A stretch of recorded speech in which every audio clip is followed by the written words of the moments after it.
All right. Peace, y'all. Welcome back to My Quality is for Real. This is the last show of the season. Thank you all for tuning in and being so supportive this year with everything that has been going on this year. I look hot. I'm sweating. Everything that has been going on this year. I hope that everybody had a great year despite all of the craziness. I have a great guest for you all today. He is the host of Do the Knowledge Radio.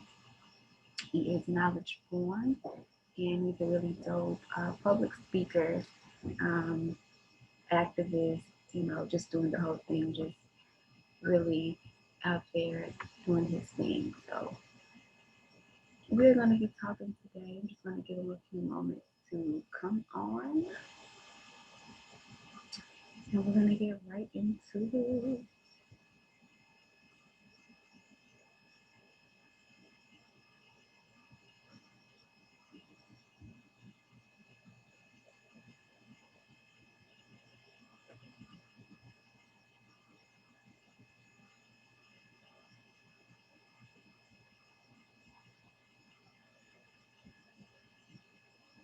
I'm going to get right into it.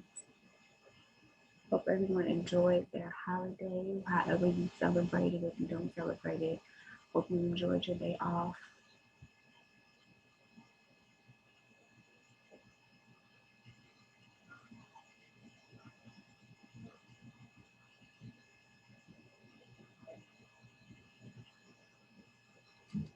I have so many great things lined up for you all. I have a website that I will be dropping at the beginning of the upcoming year. I have merchandise. I don't know if you can see the shirt. I have merchandise available if you wanted to purchase you a shirt.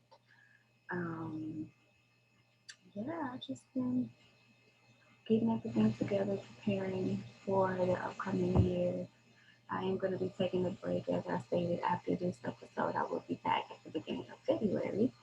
So I'm going to have a month off to kind of, reflect and to go back to the drawing board and get everything together. And also to just, take a break and take a breather. We all need that sometimes.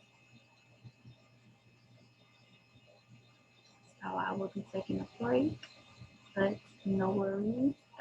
During the break, you can still purchase merchandise and check out the website and just, continue to check out YouTube.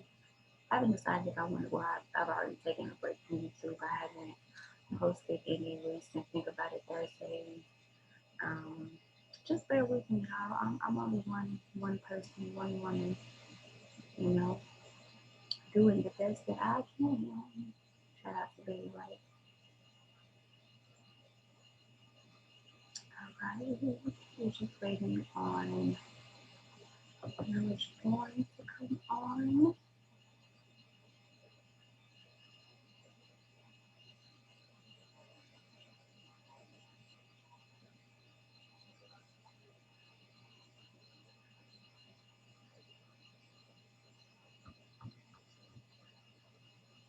Mhm.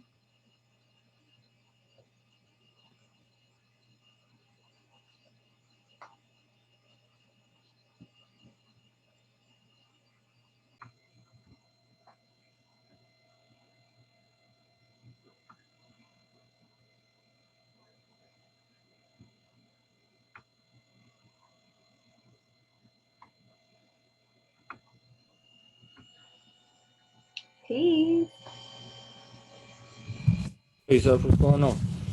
How are you today? I'm good. I'm good. I'm working on my tan. You know, they say the blacker the berry, the better the podcast, or something like that. So, rolling with that.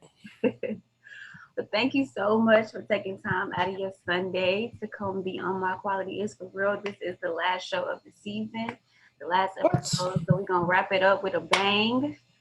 Dang. If you're not familiar, this is Knowledge Born. He is the host of Do the Knowledge Radio. A great, great brother who has actually helped me out tremendously in the short amount of time that we've even been connected. So I just want to, just say thank you, first of all, and let you introduce yourself and let the people know who you are and a little bit about yourself.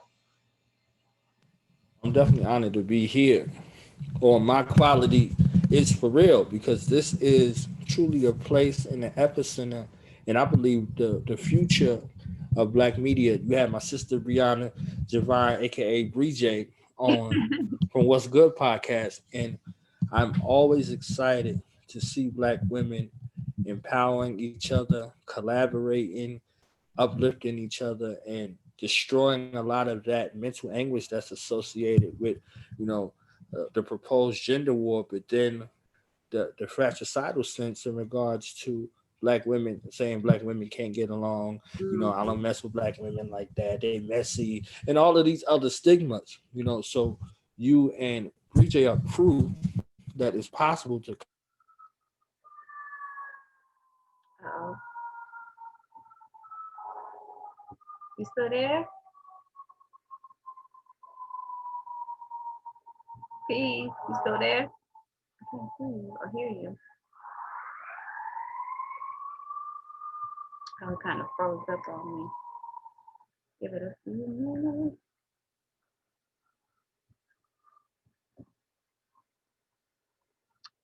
P, you still there?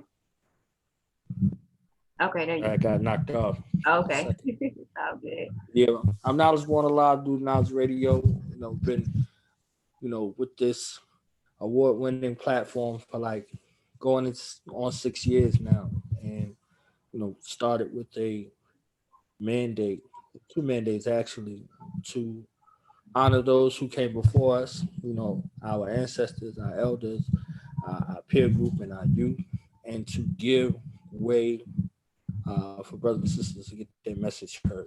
You know, it's a guest-centered platform where we honor those who came before us. Oh, keep knocking you out.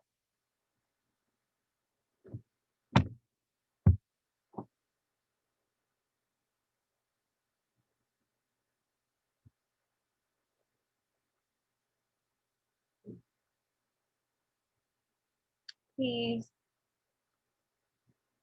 Oh, I think he may have gotten knocked out again.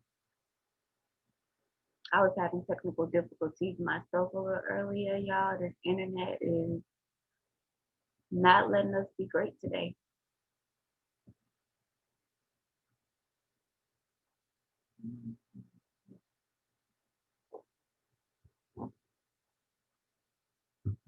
Oh, where did he go? All right, we got you back.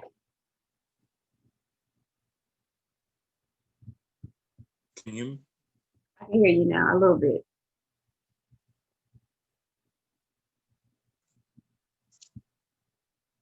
I don't know what it's doing. Can you hear me?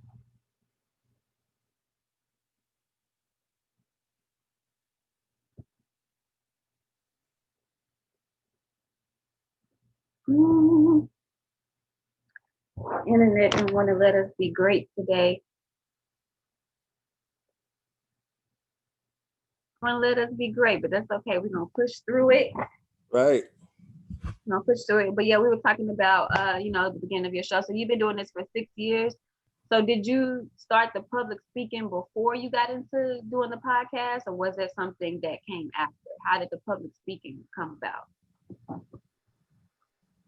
That's about 20 years before anything about the podcast. I think the podcast was like all culminating in the beginning. I was in the military for 17 years, and I did public speaking while I was in the military. And I think the public speaking journey began from when I was a young child. I was like 15. In my hood, if you remember Minister Society, I was like half old dog, half Sharif. So I was in the hood, kicking knowledge, and if they want no knowledge, then they could get the other kick. You know what I'm saying? So it's like a good commonality. I'm from Newark, New Jersey, and I came up, you know, in that time frame. So I think the public speaking journey began that opportunity to, impart information on young black minds began from, I was about 15 years old. 15 years old. So you Long before. was in the hood dropping knowledge. So you had knowledge of self at that time. Yeah, I had knowledge of self, I believe, from birth, you know, Hmm. from my mother and my father. My mother and my father, you know, they were in the streets, they were teaching long before me. Like my mother chose to teach at 15 years old when she was 15, you know, so that's where she met my father, and that was her journey, you know, in the world, helping people get off of drugs and, you know, rid their bodies of disease and, you know, teaching Islam, you know, the science, both the science and the religion. And that's where she met my father. My father was a prolific speaker, and he was one that had memorized the Bible and the Quran in its entirety, Mm. every word of it, you know, and Wow.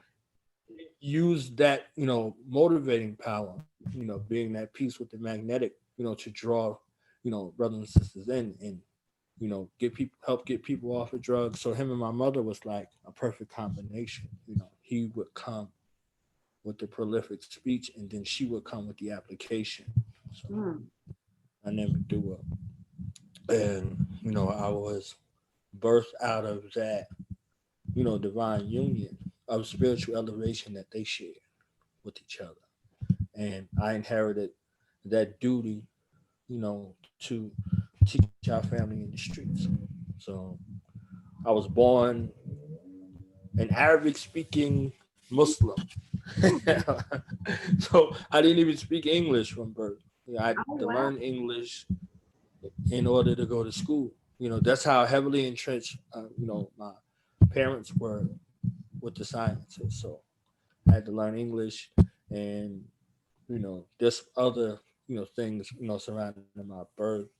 I won't get into them all, but, you know, just say I had a unique birth experience that propelled me to be on this path, you know, for our people. Hmm. You know, begin. So with you being in the hood and being kind of a Sharif slash Kane, if you will, is that what got you into wanting to be an advocate for at risk children and youth? How did that come about? Is that something that that you, since your parents basically was that, is that something that was again always in you and you just wanted to fulfill that? Ever since I was young, I was always the one who would fight the bully. You Mm. know, I hated bullies. I hated bullies, and I hated my education being interrupted. So a class clown and a bully was like the easiest way, you know, for me to, you know, deal with a lot of the things that was going on. So always been an advocate. And, you know, if you black in America, you're at risk. You know, black is something that's illegal in this country and it's punishable by death. Yeah, unfortunately. It doesn't matter your gender, it's just black. Just black. You are at risk and you are in danger. Uh-oh. Did I lose you again?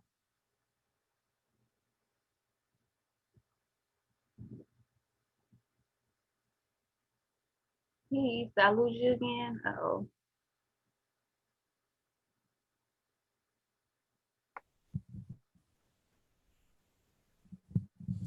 This internet is tripping.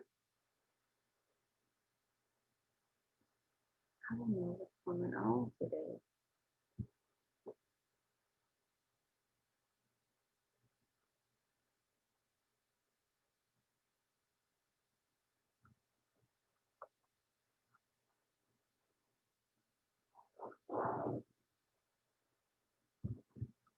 Oh, it's tripping.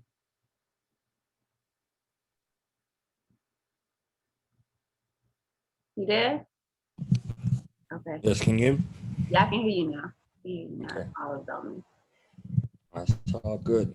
I'm used to this. You know what I'm saying? So I'm used to the technical difficulties, and you know I know how other things work also. So it's all good. It's But all yeah, that was kind of like a catalyst. You know, being an at-risk youth and you know having some kind of intervention in life, and I knew from there, especially in military school, and then being in the military for 17 years, you see the game, and you know that the game is rigged and it's not, here to work in your favor. So you have to manipulate certain things in order for you to make it. So if I can make it, you know, to help other brothers and sisters to make it. So that was my push for Atlas Youth because they're forgotten, you know. They're forgotten just like, talented and creative young black people. So if you're a teacher, just for instance, if you have all of the problem children in the class, you spend 99% with them, what happens to the other children, So the Mm. creative children become problem children because the problem children are getting all the attention. So, one becomes the other. You have to be able to take care of that in a way. And it's nothing like someone who looks like you that cares about you because you can't fake sincerity. Be able to reach them before you can teach them. So, Mm. Absolutely, absolutely. So, do the knowledge radio. That's your platform. You give a voice to the people who may be overlooked, and the people who not necessarily are, famous, if you will. That I think we both have the same goal in mind when it comes to the podcast. I wanted to start it in order to, give people a platform who may not have, who may be overlooked, if you will. Can you talk a little bit about Do the Knowledge and how that came about? You've been doing it for 6 years now. Oh, I think we lost you again. Got you back. Yeah. So can you talk? Can you hear me? yes. Okay. So yeah, with your platform, kind of similar. You give a voice to those who may be overlooked, and I think that's amazing. Especially the way that you introduce your guests. I couldn't come up with a good introduction how you do. Give people their flowers. While they're here. Can you talk a little bit about Do the Knowledge Radio and how that came about and how you've been so successful with that in the past 6 years?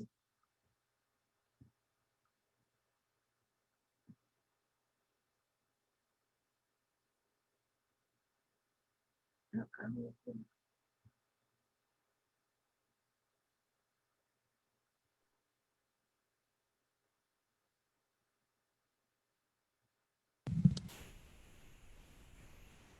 Got you back.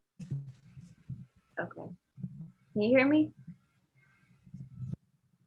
Yes, ma'am. Okay. Did you catch what I said, or did it cut off? Uh, Cutting off.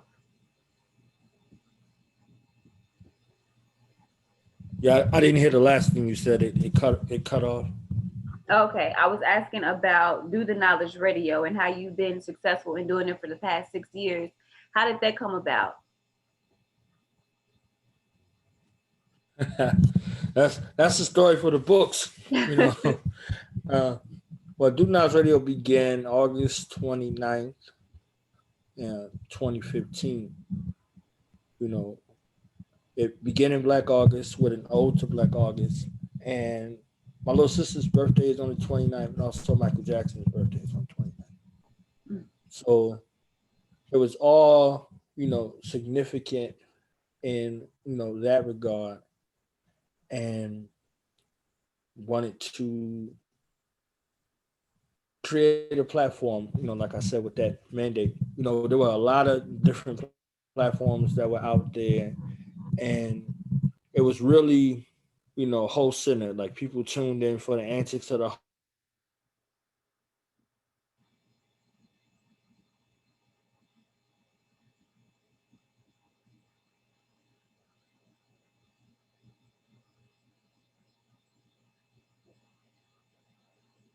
It paused on me.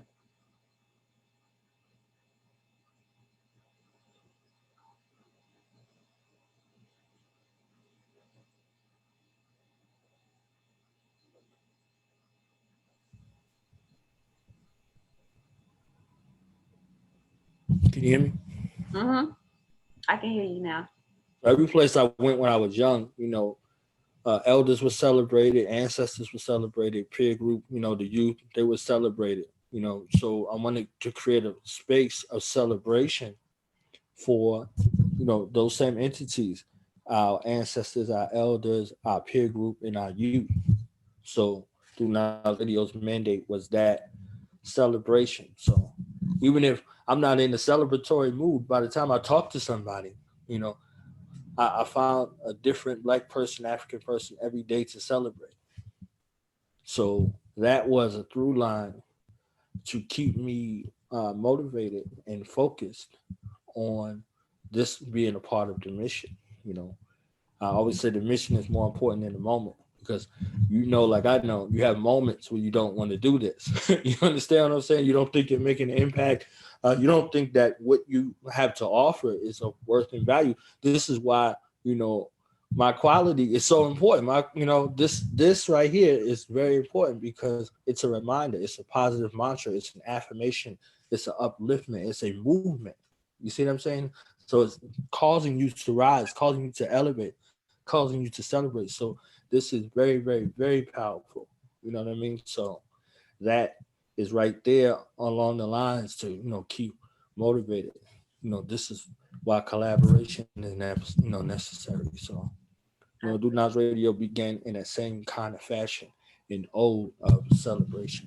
So been celebrating for 6 years now, almost. Absolutely. So I know I had a chance to be on the Do the Knowledge Radio podcast, and so thank you for that. And you asked me a few questions. I kind of want to ask you the same thing as far as like, what are some trials and tribulations that you went through these past 6 years, almost 6 years, that the lessons that you've learned, or things that you take away, and have made you stronger and better. I could say that Do Not's Radio brought me back from the dead. Hmm. I was in a very, very, very dark and desolate place within myself. I spent 5 years of my military service in combat, Iraq, Afghanistan, you know, seeing death and devastation on a regular basis. That became a normal situation. So I was in a dark place and didn't know I was in a dark place. I forgot how to laugh. I forgot how to have fun. I forgot, how to speak. And I was functioning, but I was functioning in a space of serious trauma, vicarious and personal trauma, and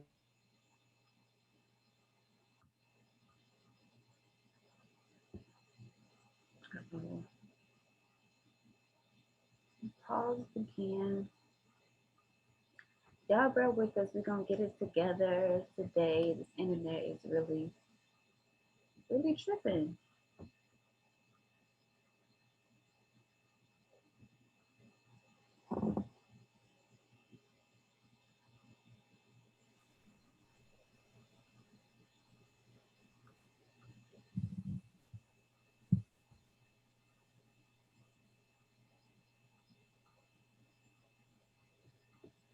I don't know what's going on.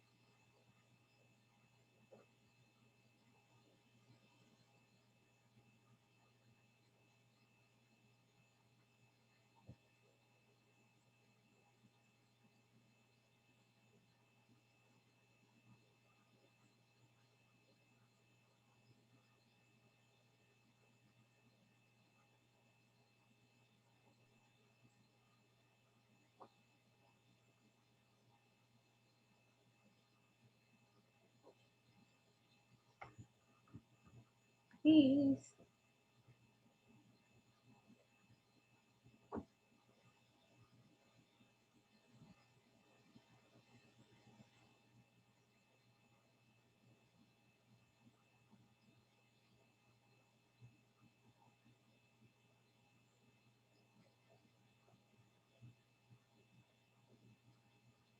Peace.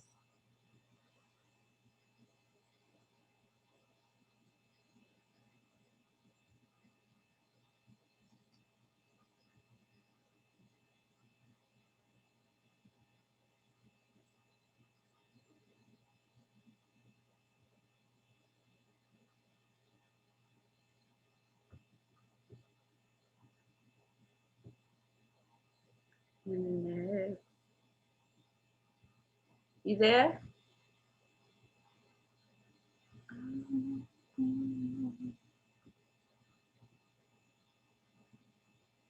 I'm gonna have to start over.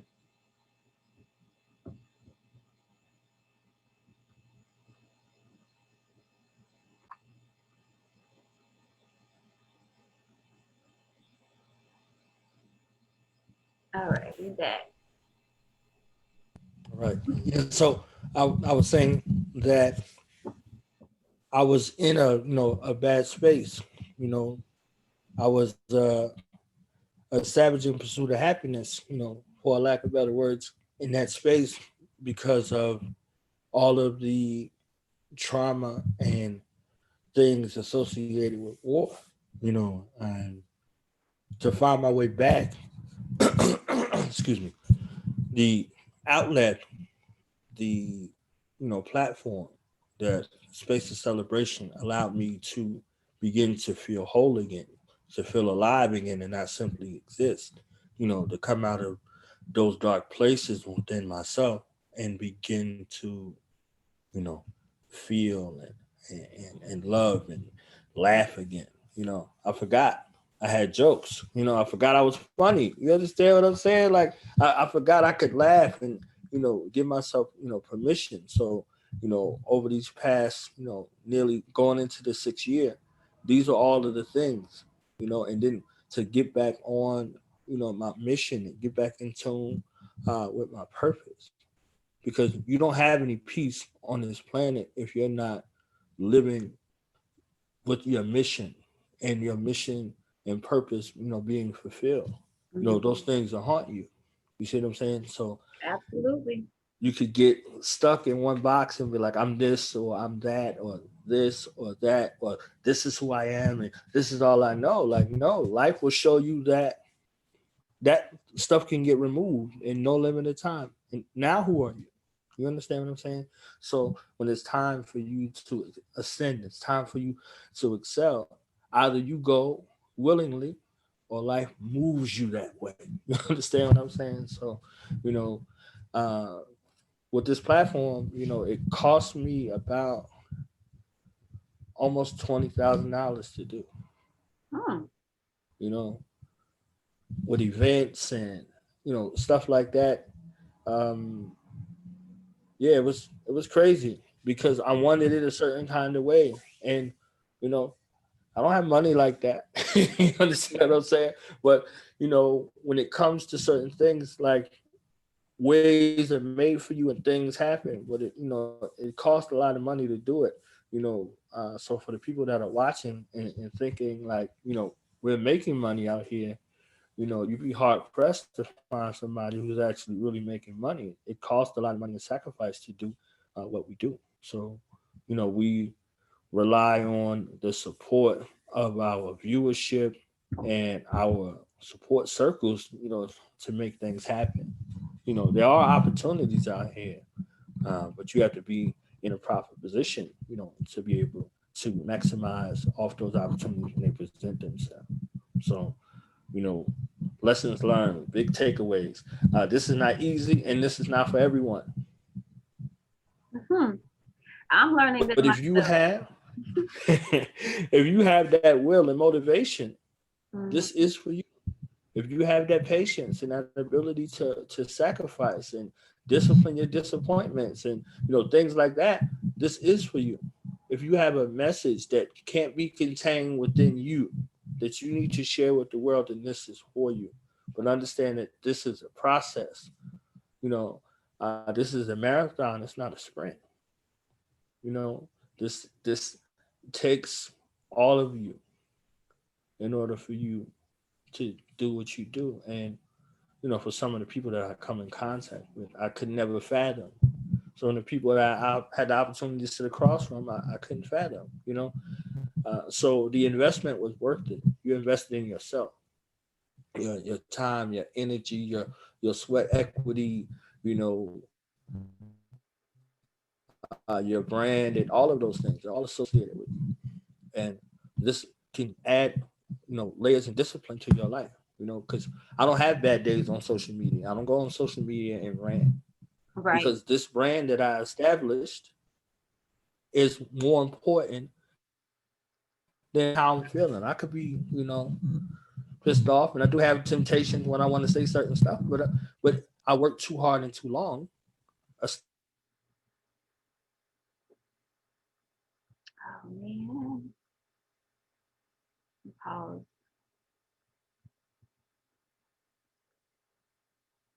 It always pause when it's getting good.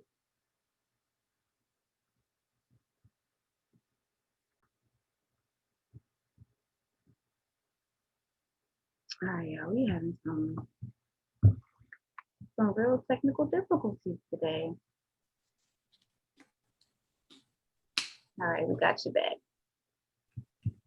But yes, to kind of piggyback off of what you said, as far as just learning that this show and that the show is, it is a business and it is a brand, and I think that that's where I am in my walk, if you will, in my journey. Because it's going on 3 years that I've been doing this, but I'll say for the first maybe year and a half, um I really wasn't taking it as serious because I didn't know that it was as serious as it is. I didn't understand the importance of networking and meeting people. I was in the shell, and it's funny that you brought up Brianna, because me and Brianna met. That was the first event. I think me and her, we hadn't even recorded an episode yet. We were just both starting the podcast. At the time it was just a thought, and we went to this networking event, and I promise you, like, it was her and another woman, and we kind of locked eyes, and I went over there at that table, and we was together all night, and you would have swore that we knew each other for about 5 years, like. And it's good to meet people like that, and I'm starting to realize too that, don't take those people for granted, and don't be so hard up if you don't mesh with somebody like that. Not everybody is meant to, be around you or to be in your circle. And so that's one thing that I'm learning also. And I wanted to thank you too, because you actually got me my biggest interview. I didn't even realize that the last interview I did, like, I've gotten so much, feedback from that interview. I never knew who he was. I didn't know that he, when you send me the information, I didn't know that he was actually like a doctor and, like really out here making moves and as big as he was. So thank you for that. So that is also leads me to my next question about how important it is to network, and how did you become so comfortable with, networking? Oh, it paused.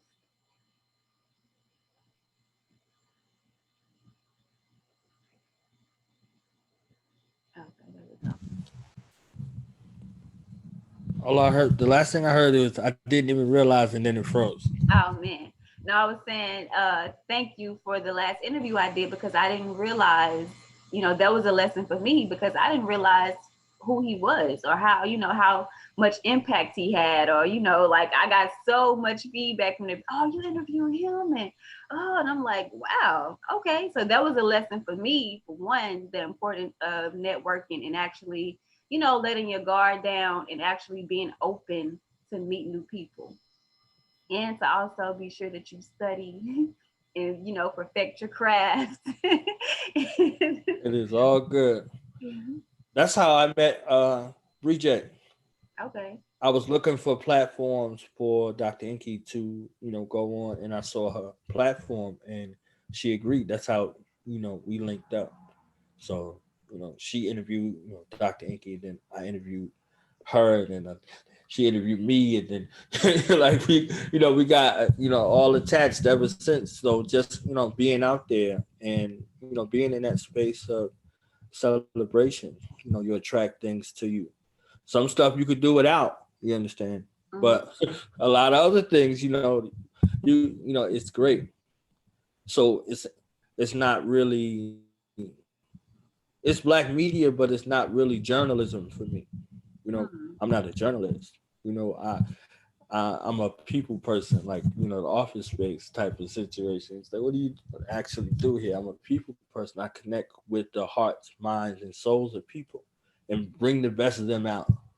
Mhm. You know, could you call that journalism? I don't know what you call that. You understand what I'm saying? So that ability to be able to put the soul at ease and bring the best out of the mind and the heart of the person. So that has afforded me opportunities where people want to work with me because of that. So people come out of nowhere. They start off as strangers, and you got brothers and sisters. You understand what I'm saying? So if you Absolutely. keep that right with people that are worth it. When you see that worth and value in a person, then you can connect with them, because everybody is not worthy of your Mhm. worth and value, because you bring a lot of worth and value to the game. So having that spirit of discernment to, you know, recognize who's worthy of your time and your energy and your attention and who's not. Mm, absolutely. What were some of your biggest or your favorite interviews that you've done on your show in the past 6 years? Like, what were some of the most memorable moments for you? That's the worst question in the world to ask somebody who got 2,000 episodes. Right. That's a If lot. I had like 10, I'd be like, oh yeah, yeah. But 2,000, But you you don't gotta know, say my episode. I know my episode was probably, your favorite. No, I'm just playing. it was. It was the bomb, actually. You see what I'm saying? Because, seeing, somebody that's in your peer group, in your lane, excelling and growing and expanding, coming into their own, so you and Breach, like, Breach, I don't even know how we had an interview, because we laugh every time. Like every time we get together, we just, how she is, right? So you Yeah, just like, you just bust out laughing, yeah. and We are similar in that way. We're both Leos.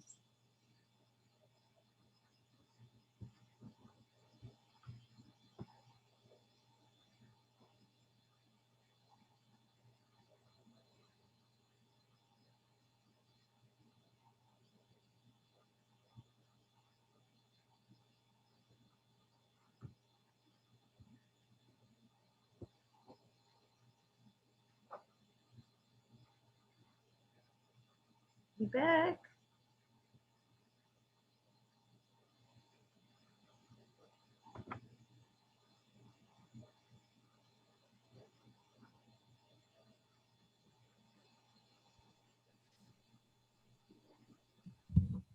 can you hear me? I can hear you now. Yeah, so I was saying about BJ, I don't even know how we made it through the interviews that we did, because we was just bugging out, laughing and dancing and all kind of stuff. She brings that out of you. I had some tremendous interviews over the years, and I think the stories is so important. Mm, Like I love to hear the stories, the behind the scenes, the journey, the story on the way to making it. You see what I'm saying? mm, Those things, the trials, the tribulations, the sacrifice, because people see what's on the other side of the equal sign, but they don't give credence and ode to how you work the equation. You see what I'm saying? So whatever you went through in order to get to this other side that everybody sees, that may be so refined, or maybe all of these accomplishments, you don't know the hell that's associated with it. So you walk through that, you hear that, and you respect the person even more, because you know what they went through. You get a snapshot of what they went through in order to make it. So hearing those stories, and seeing how people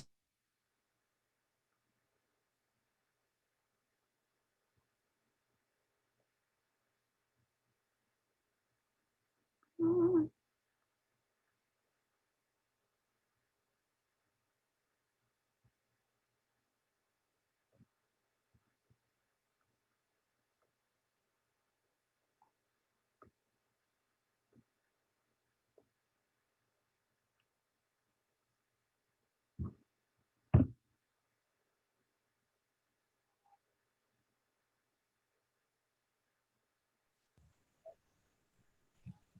make time and space for celebration. You know, make time and space for celebration, because I'm celebrating Black people every single day. That I'm on the air. So it's okay for me to celebrate a milestone along the way. You know, there's no way in the world I would have continued this platform if someone at the end of episode 1 didn't call me like, yo, that episode was off the chain, man. Like, you sure you never did radio before? Because you was on this and this and this. Because I was terrified. You understand? I was terrified. You know, uh, like you said, in the shell, in that space, and technical difficulties, all of the stuff. I got all of the trial by fire from episode 1. Everything that could possibly go wrong did go wrong. Everything that could possibly happen and go left, it happened. But it was 99% in my head and 1% of what was actually happening. You see what I'm saying? So and that's normally how it goes. That, especially for me, that's normally how it goes. It's afterwards when you get that recognition, like, oh, you did a good job. You like, really? You think oh, you was listening to that shit? Like, did we hear the same shit? Because I was stripping. Yeah, I still in a sense, I still get a little nervous, if you will. I definitely miss the in-person interviews more. I'm getting used to this whole, Zoom and the virtual thing, but I think the in-person there's nothing like that. It's way better, and I get I'm more relaxed, if you will, when I'm in person versus being on the other side. It's like, oh my goodness. Talking into a camera out loud and telling people you're not crazy. Ain't nothing wrong with that. You know what I'm saying? It's like, yeah, so I know. Yeah. But, all of those blessings that came along with the show, like, I met people, like, you meet strangers and they become brothers and sisters, along this pathway. I'm telling you, like, it's been remarkable. People I grew up listening to their music, I was interviewing them. You know what I'm saying? Like, so that's what I'm ready to get to. I'm so ready to interview Erykah Badu. hey, I'm telling you, you gotta, like, you keep pushing it out there, and they will find you. They will find you. Like, people will find you, and you one person away from Erykah Badu interview. Literally. Right? You see what I'm saying? Like, you literally one person away. And all it takes is one person. Because with social media, it's a gift and a curse. Followers and following matters to people now. When people matter to people. So, if they're number chasing, if they're follower chasing, or whatever that is, they communicate with people because of that, then that's, on the surface, some people will be attracted to that. But real people, when they sit down with you, numbers lie. Math don't lie, but numbers do. You understand? Math never lies. The math is always true. The numbers, they lie though. You understand what I'm saying? Because I don't have 100,000 subscribers yet. I don't have all of that yet. But if you looked at some of the people who came by and had to sit down, absolutely, you'd be like, how did, and those are the people that responded with yes. So I would say for every one person that said yes, it was 100 or 200 people that didn't say anything, not even no. I got a few. How do you deal with that? How do you, and this is just me, whoever out there listening, this is a question for me. How do you deal with that and still go on and be like, all right, and then they come sometimes with those people that ignored you, they'll come back. Like, how do you humble, like, oh, okay, now you want to come back, all right. Monica said, don't take it personal. It's just one of those days. You understand what I'm saying? Like it's literally like, if you in this business and this lane, you got your heart on your sleeve, prepare for your heart to get crushed and destroyed. Because it's a part of it. People want to see what you're doing and blah blah blah, and want to see if you're going to be consistent and persistent about what you're doing. So it's really you with you. It's not them. It really don't got nothing to do with them. If you allow that to stifle you or to stunt your growth, then that's a conversation with you. Damn them other people. Those people, either they respond or they don't respond. I heard people say they aren't doing any interviews at this time, and then I see them in an interview the next day. I see them. You see what I'm saying? Like, social media tell on you. You understand what I'm saying? So, and then I'm like, if it's a viewership situation, it's 3 people watching y'all. You understand what I'm saying? So it's like, all right, it's whatever. That doesn't matter. But when they see the other people, that's why sometimes I reshare flyers and stuff like that. Like if I would have got down on the people that didn't get back to me, I would have never interviewed Bill Duke. I would have never interviewed Rascast. I would have never interviewed Rusty Jukes or, Split Star or, any of those other people who came along the way. If I would have been, caught in my mind about who didn't respond, because I reached out to everybody. Like this is business for me. So it's all business. Everybody, anybody you could think of that's black. I didn't reach out to them. You understand what I'm saying? So, including Erica Badu. You understand? So, I didn't get Erica Badu, but I got Wise Intelligent. I got Lord Jamar. I got Sadat X. You understand what I'm saying? Like, so, these people come along the way. And then there are people, who get back with you and then, we just never get a chance to confirm a date. So I don't burn the bridge, because people, they come back, and we can't take it personal because they got lives. You don't know what the hell is going on their end. You see what I'm saying? Right. Especially if you don't talk to them directly and if you're talking to, one of their, personal assistants or their managers or whatever. You see what I'm saying? That most of the time you never get a chance to communicate with them directly. You're dealing with somebody else. You Right. see what I'm saying? So That's the part that I that kind of bothers me because I like to build a rapport. I like to, right, talk to the person before we just right. hop on the camera and it's like, hey, it's our first time ever. How you doing? Right. Right. So, there are opportunities. There are opportunities out here. There are people that want to share their story. There are people that want to tell their story.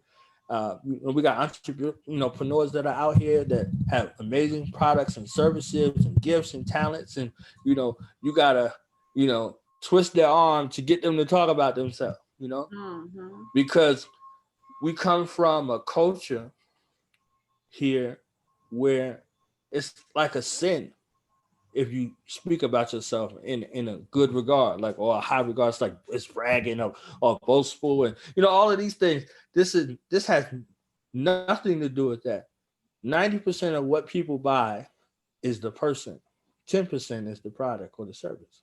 Mm. So if you're not out there marketing yourself, if you're not out there, delivering on your brand promise, if you're not out there connecting and networking with people, you can have the most amazing whatever in the world, but who knows about it?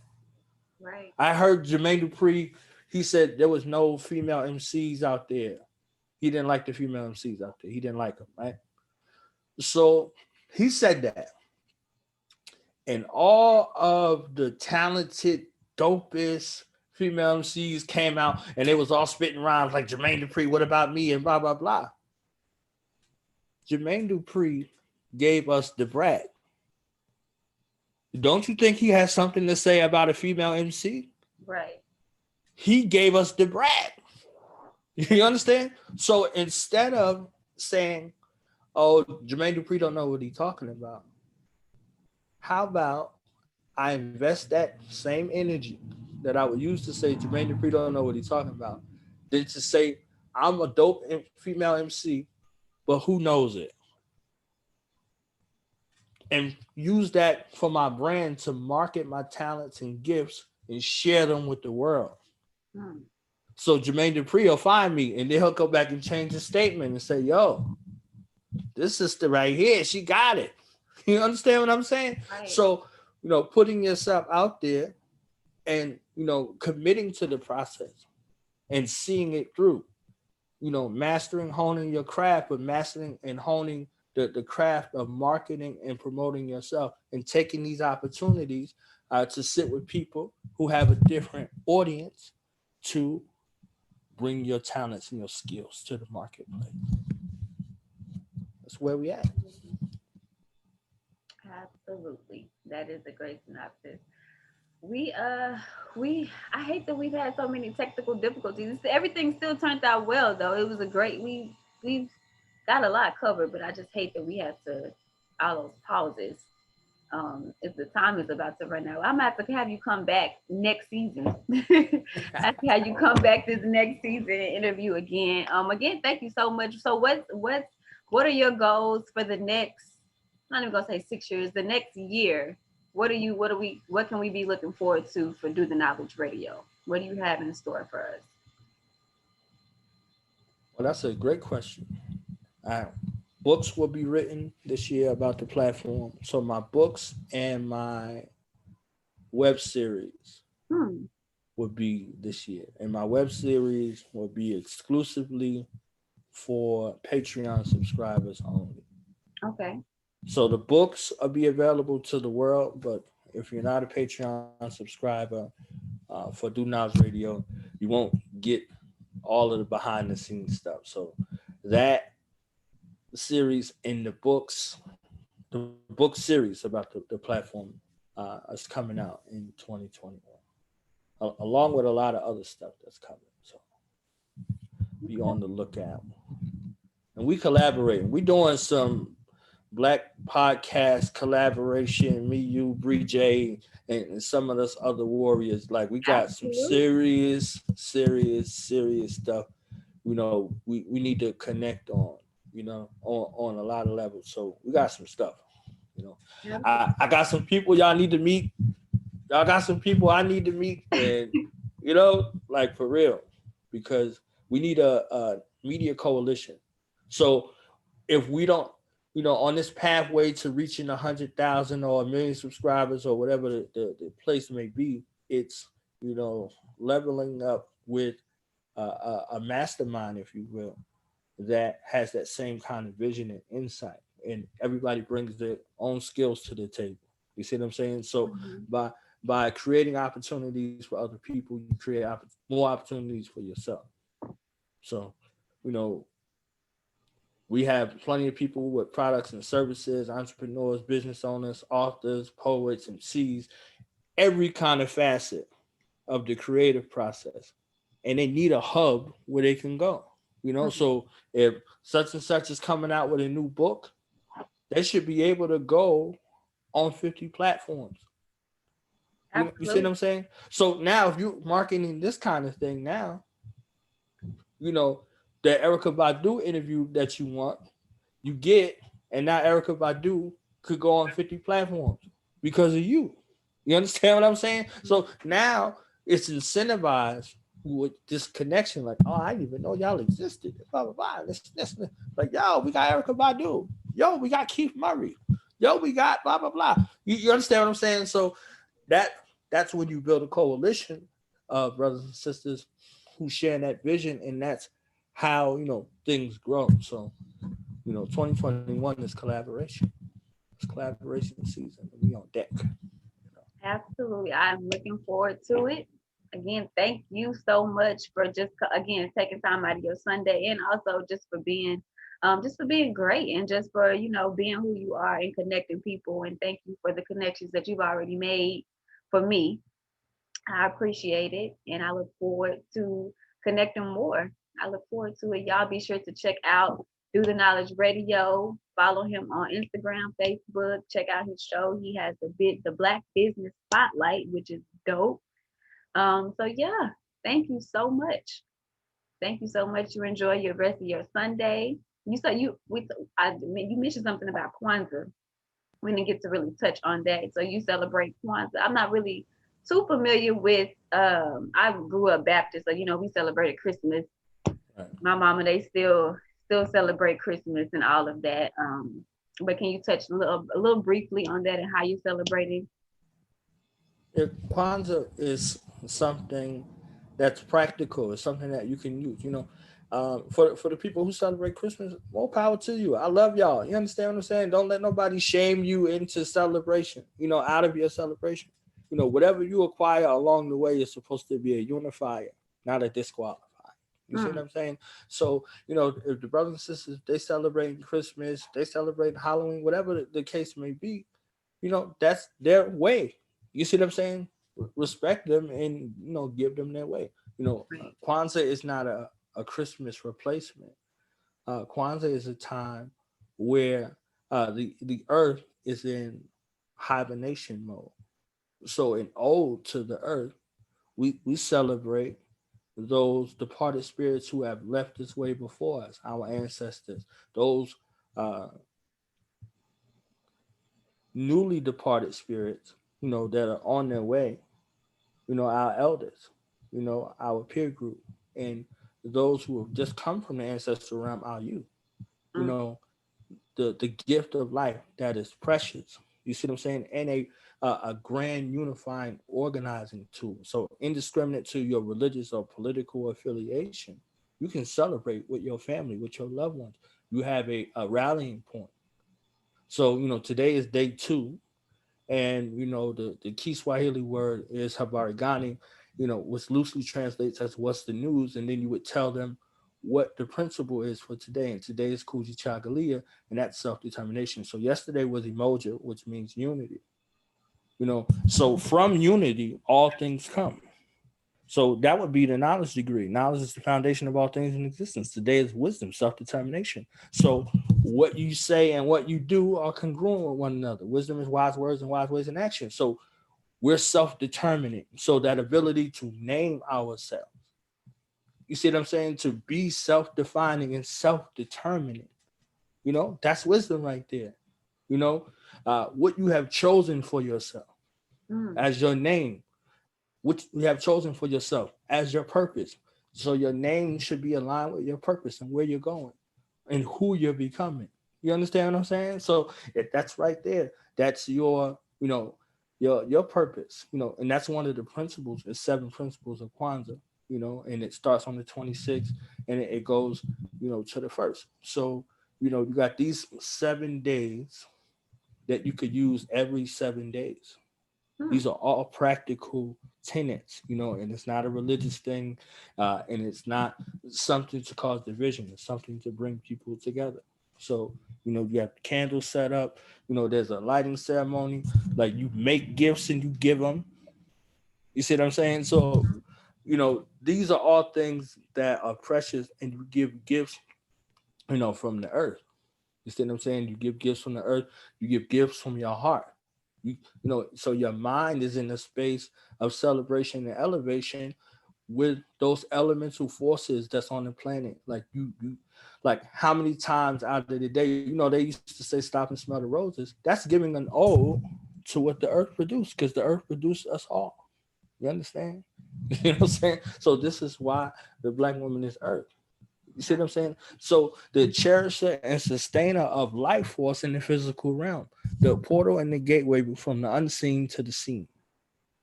So look at all of these things that are shared just by thinking about one principle. And that principle today is Kuji Chagalia, and that's self-determination. You see what I'm saying? So, take the time to look at it, And I know that there's some kind of divide in the community about who the founder of Kwanzaa is, and he ain't the founder. You understand what I'm saying? So like that, like we don't worry about the poor part, but there are people that get caught up in the poor part. You see what I'm saying? So, instead of embracing the principles that are practical and applicable, you know, some people are dwelling in the poor part. You see what I'm saying? And we don't worry about the poor part. We Okay. dwell on the best part ever since we made it. You understand? So we dealing with the best part. You see what I'm saying? So this is an opportunity to, be in a space of celebration and to educate generations, because there are elders here, there's peer group, and there's you that all come together and celebrate, in the presence of our ancestors. So, these are all, things that we need to do. You know, how, impactful would we be if we unified, Mm. if we became, self-determined? You see what I'm saying? If we built, demonstrated in Ah. a spirit of, cooperative economics, collective work and responsibility, with purpose and in faith. You see what I'm saying? So you're looking at these principles, creativity. We're looking at these principles. These are all things that you can produce when you start from a solid foundation, which is unified. You and I. You see what I'm saying? Mm-hmm. So we starts with you and I, and then we can, go on with the rest of the principles. So all of these things work together. So Kwanzaa is important. It's in Guzu Saba. It's those, 7 principles that come from Kenya. Because of the language in the area. Where Kiswahili comes from. So it's a unifying principle that was used and shared over there, and it was allowed to be brought back to here in the diaspora for us to celebrate and use as a grand unifier. So every black person on the planet should be dealing with Kwanzaa Absolutely. Thank you daily. for that brief lesson on Kwanzaa today. For those of us who are not familiar with it. But Right. again, I keep saying it because I really mean it. Thank you so much. I do not take these interviews and people taking time out of their day for granted. So thank you. I wish you all the best. I look forward to next year and all of the great things that you have going on, as well as the collective, collabing. And yeah, thank you. Thank you for gracing us on My Quality is for Real. I have real talks with quality people who have real purpose. And, thank you for walking in your purpose. Thank And you. I will see you next year. All right. Peace. Peace.